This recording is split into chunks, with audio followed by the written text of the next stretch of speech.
জোরে বলেন। আর সুদের সাথে আমাদের কোনো সম্পর্ক, চিল্লায় বলেন সম্পর্ক। সুদকে ধ্বংস করে দিবে কে? আর ব্যবসায় বরকত ঢুকিয়ে দিবে কে? বরকতে বিশ্বাস করেন তো? বিশ্বাস করেন? অল্পের ভেতরেও বরকত হতে পারে, 1000 কোটি টাকার মধ্যেও বরকত নাও থাকতে পারে। চিল্লায় বলেন ঠিক কিনা?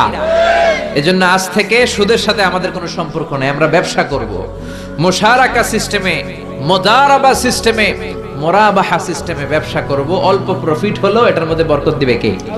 আরো জোরে বলেন কে? আর সুদের ব্যবসা করবেন না তো? ডেকে লা রাসূলাল্লাহ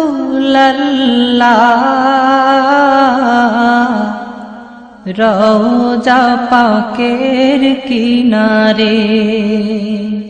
ভিডিওটি ভালো লাগলে একটি লাইক, কমেন্ট ও শেয়ার করে পাশে থাকবেন বন্ধুরা। যারা যারা শেষ পর্যন্ত ভিডিওটি দেখেন তাদের জন্য অনেক অনেক ভালোবাসা থাকলো বন্ধুরা। আরও নতুন নতুন ভিডিও পেয়ে চ্যানেলটিকে সাবস্ক্রাইব করে পাশে থাকবেন বন্ধুরা। ভালো থাকবেন, ধন্যবাদ।